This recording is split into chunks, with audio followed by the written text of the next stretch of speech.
What's up, YouTube? I'm Brett from Rants. As always, guys, if y'all enjoy our content, don't forget to like, subscribe, and leave that comment down below. We're on the road to 1,000. We hope you guys can help us get there. Alright, I can't believe we're already on episode 7 of The Bad Batch. Really doesn't seem like it's been on air that long.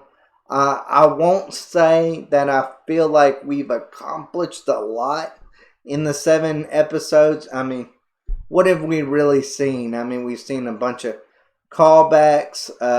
We've seen maybe some character progression in that, Omega now feels less like she's being babysitted and more like she's actually a cohesive member of Clone Force 99. Completely lost train of thought there for a second. But yeah, overall, I mean, besides that, I don't feel like we've gone that far as the season has progressed, and that kind of disappoints me a little bit. Don't get me wrong. I enjoy nostalgia about as much as anyone.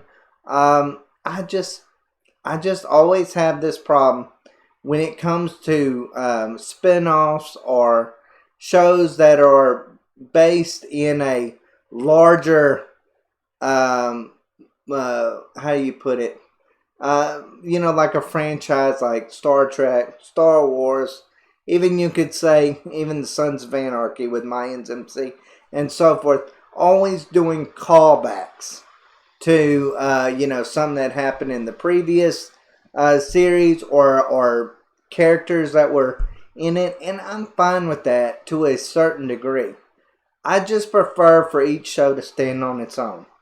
And anytime that I see like just callback after callback after callback and just these appearances from fan favorite characters, I can't help but get the feeling that we're kind of going down the sequel trilogy way. Because that's exactly what happened in the sequel trilogy. We had Luke, Leia, Han, just the list goes on and on and on and on and on. And they didn't do those characters right. I'm not saying the Bad Batch does the characters that they bring back from like the Clone Wars or Rebels wrong. They don't.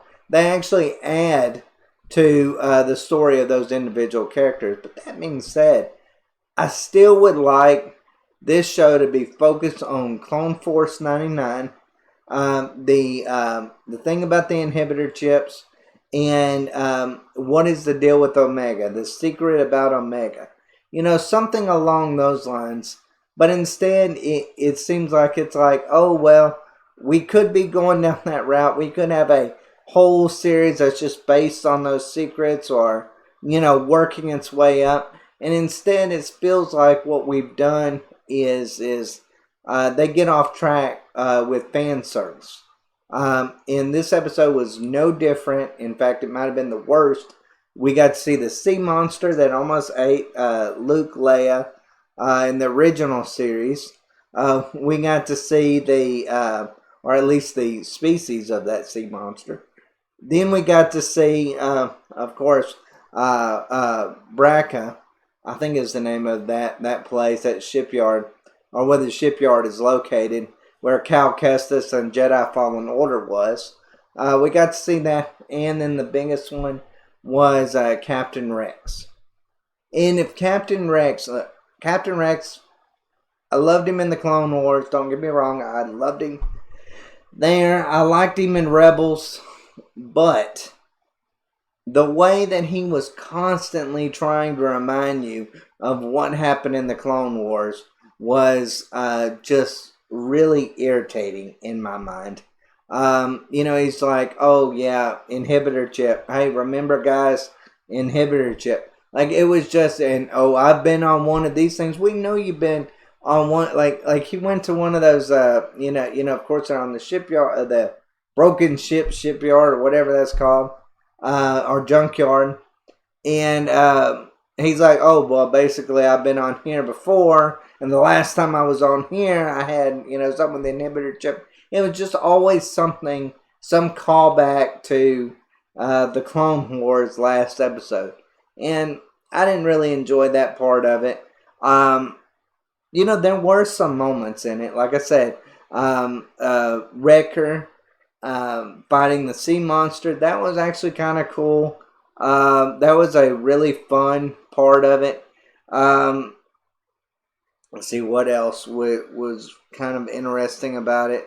Of course, you had the space battle at first, which, yeah, it's one of those things that you know what's going to happen, but yet you want to see how they do it. Like, how do they get away this time? I think it's from the Rocaine or whatever those people are called, or that of that planet. But yeah, overall, that was interesting. But probably the highlight of this episode was the inhibitor chips. Rex was about ready to, if he had to shoot all of them when he first made an appearance with them, or to them, which didn't really make any sense because he comes to the cantina where Clone Force 99 is located. He goes there, and then he's like, wait a second, y'all haven't had y'all's inhibitor chips out? How are they going to get their inhibitor chips out? Like, who would have taken that out? The Empire? Like, that didn't make any sense. So somehow he wanted to go there to Clone Force 99, but then when he finds out, oh no, y'all still have y'all's inhibitor chips, I might actually, he goes to pull his gun out on him. I felt like that was unbelievable to a certain extent. And look, we all knew that it was going to lead up to Wrecker eventually turning on them. His inhibitor chip was acting up. It was just a matter of time before it took hold of him. In this episode, it really did. And I think that was actually the only powerful moment for me in this episode was when Wrecker turns on Omega and he's about to kill her, if not for Rex coming in and saving the day. That was heartbreaking. And even when Wrecker gets the chip out and he knows what he's done, you can see the guilt and just the utter shame on his face. And Wrecker for the most instance is used as like comic relief. And I thought it was kind of nice to see the soft side of him, the side that is isn't just the lovable idiot to a certain extent.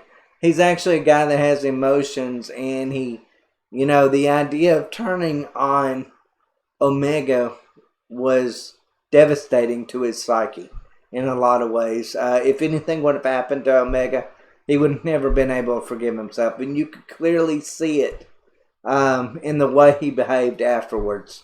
And I'm pretty sure that moment will have lasting effects throughout this season and the seasons to come as well. I thought that was really cool that they added that. But I'll tell you the one thing, and it's more of a what if moment. Rex asking them asking Clone Force 99 if they would be willing to join the Resistance. And at this point, I don't really understand why they wouldn't. Because, what do they have to lose? Like, they're working for, basically this boss in the underworld. Like, they have really nowhere to go. At least with the Resistance, they would have a place to sleep, eat, and maybe the kid would be at least somewhat safe. But I guess at the same time, they kind of look at it as, well, if they know we're with the Resistance, then, that might put some added pressure on the Resistance, as, of course, the Empire would be after them. Maybe it was that. I think that would really be a really cool way to include the Resistance in, or at least the early forms of it in, in the Bad Batch. I think that would be a really fun way to do it. I hope they do it eventually. I don't think it'll be this season. But it just kind of almost makes me wonder, how far can this show go? Because, they've already done Rebels. They've done Of course they already did Clone Wars, but I mean, are they really wanting to, go so far? Are they going to do like a time jump? Is Omega? Are we ever going to see more of a grown-up Omega, kind of like what we did even in the Clone Wars with Ahsoka Tano? So I mean, I just kind of wonder exactly what they're going to do when it comes to that. I would be in favor of that. I would like for them maybe. Hey, you know what? Maybe meet the cast of Rebels. I think that would actually be really fun to see if they're going to do it that way. Again, I don't mind nostalgia as long as I feel like the show isn't using it as a crutch. I feel like right now the Bad Batch is using it more as a crutch than it is wanting to just stand on its own and create its own characters and really fulfill its own destiny. It wants to piggyback off of the Clone Wars and Rebels, and I don't like that. So don't get me wrong, guys. I'm not being a hypocrite necessarily in that way when I say that I would like to see maybe some callbacks to it. When I just earlier complained about callbacks, I don't mind callbacks. I just want the shows to stand on its own. They don't need if you're a really good show, you don't need all these callbacks. You don't need all those characters from previous seasons or previous shows to really validate your existence as a show. So that's just my overall feeling of it.